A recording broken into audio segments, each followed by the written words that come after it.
What is up, guys? On today's video I want to talk about release hand. Just some little things that you might start focusing on and giving some attention to that are going to help clean up your shot and going to help make things a little bit more repetitive and consistent. So let's get right into the video. Okay, so I really don't have to stress the importance of a consistent release, right? I've done a video, I think this last winter I did a video about release techniques, and I believe that's what the video was called. That was more focused towards, you know, your breakthrough and direction of energy. More so, what I'm wanting to talk about in this video is how that string should feel in your hand. You know, your hook, how deep or shallow it should be, and how to also get your string hand to relax, because that's something a lot of people struggle with, is just not feeling really tense and a lot of built-up anticipation in that release hand or string hand, and that's ultimately where you end up getting plucks and things like that from. So let's just start with hook and how deep to hook the string. So let's talk for a second about how deep you should hook and what that hook looks like. So for me, I used to shoot with a really shallow hook because I was looking for an accuracy advantage. It doesn't take a rocket scientist to know that the least amount of finger you're putting on that string, the less variable that you're adding into it by human contact onto the string and to the bow. And that is to a sense true, but there's a happy medium there. There's also some guys I've seen that hook way deep, like they're hooking like that. And kind of in an angle like so, where they're plumb into this middle pad with this finger, knuckle with that finger, and then just supporting with the pinky.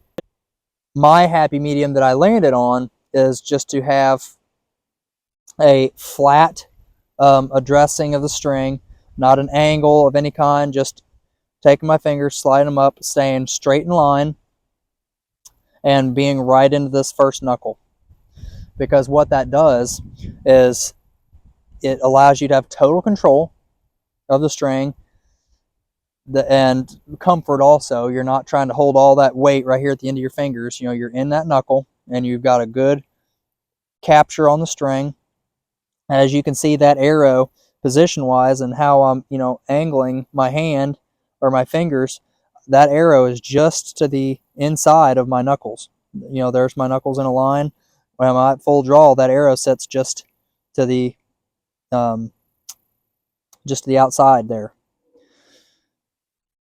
And what that allows me to do is whenever I am ready to break that shot, I can break it with the least amount of resistance possible. If I'm way back here, I'm holding on to the string that much longer, and you're, you know, hitting the joints of your fingers as the string passes through. But by just going into that first knuckle, all that's in the way of that string is pad of your finger, which is nice and soft, so it's going to get rid of that string in a smooth fashion. So as far as depth, I like to be not at an angle. You know, I don't like to hook the string like that or anything like that. I just address the string, fingers in a row, slide it up, and that's how I draw the bow back. Just fingers straight, draw straight back. So that is the depth in which I hook the string. Now let's talk about how to get rid of that string and how to hold it and address it in a way that you're taking tension out of your hand, which is a problem, and kind of maintaining control over the string, but not so much that you're going to impart any more human error than is absolutely possible, and to kind of take full and total control over that string in a way that you're going to be able to accurately and make that shot in the cleanest way possible. So let me show you that real quick, and then we'll do a little bit of shooting. So whenever it comes to the pressure that I'm putting on the string, or the amount of, you know, strength I feel like I'm having to use, you know, whenever you're pulling back a bow like this, you know, you might be thinking, I'm pulling back all that weight, you know, and I'm holding it on my fingers. And that's hard to do. That takes a lot of strength. If you're using the right muscles, though, it really doesn't. The best example that I've heard on how to do this the right way and to be the most efficient, I think it was Tom Clum that I heard this from. Consider if you guys have ever carried a bucket full of water or a paint can or a paint bucket, anything like that. You're not death gripping that bucket or that bucket handle so much, right? Your hands relaxed, that bucket's just kind of hanging there. You know, it doesn't take a lot of strength to make that hook in your fingers, and that bucket just hangs on it. You're not death gripping it. It's just kind of effortlessly hanging off your fingers, even if it's, you know, a bucket full of water, which is heavy. It's just hanging off your fingers, and it's not really a fatiguing sort of a thing. It's just there. It's hard to explain. It's like the muscles in your fingers, once they're put into that position, they're able to kind of support a certain amount of weight with really no tension in your hand. If there's any tension, it's just in your fingers and holding them in that position. Other than that, the weight's really just dead weight hanging there. That's the same exact thing that you're trying to accomplish when holding this bow at full draw. Is you're not death gripping that string. You're not having a bunch of tension built up in your hand. You're just making a hook with your fingers, and that's all. You're just making a hook with your fingers, wrapping it around the string, and you're just holding them there. Then that's really what it amounts to, is you're using enough strength to hold your fingers into that hooked position, and that's it. And then the bow just gets drawn straight back, and you release. Very little tension in your hand, you know, when doing that. You're not pinching the string and holding it and death gripping, nothing like that. It's just the amount of strength it takes to hold your fingers into that hook that keeps that string back. And that's all. And it makes it very easy and smooth to release any of that tension or relax those fingers at that point and let the string slip through and the shot to go do its thing. So that's the overall description of what that hook and holding position looks like. So now let's look at some shots, and I'll show you in real time of me shooting, so you can kind of see what that's going to look like at the actual shot. So again, as you can see, I'm just addressing the string like so.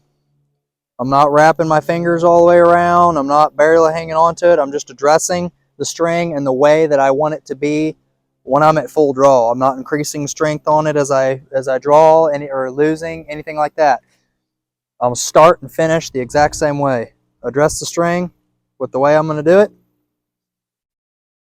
and that's it. Everything else in the shot stays the same. No pressure, no tension build up. I'm just keeping that hook. No tension in my hand or my forearm. And then when I'm ready to break the shot, string just slips through my fingers. No built up anticipation, a lot of resistance from a deep hook. The shot breaks away nice and clean. Remember, address the string and finish how you started. Not doing anything different from the time you grab the string to the time you take the shot.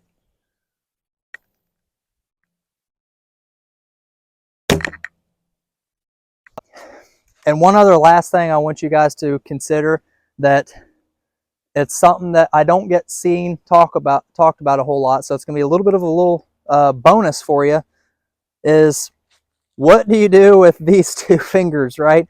That's something that was always a mystery to me. I kind of did a lot of different ways. I shot for a while where I just had my thumb up like this. That was really awkward. I've shot with my pinky out. That can be kind of awkward. And what I've gotten more so to doing, as you can see, is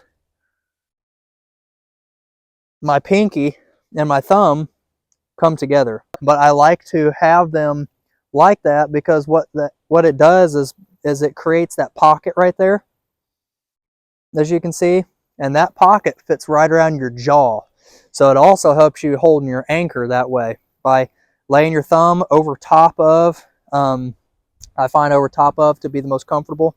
Lay your thumb over top of your pinky like so, and then draw and wrap them around your jaw, hitting the same spot of your jaw every single time.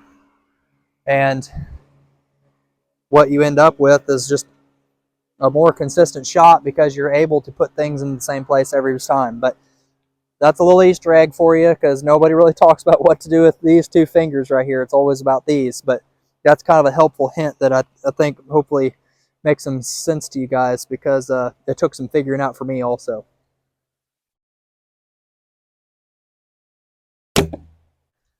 All right, guys, that's all I got for this week's video. As you can see, I wasn't just making random shots back there. These have all been good shots, even on video, because this works, right? I'm only trying to tell you guys things that work. These aren't things that are theoretical or anything like that.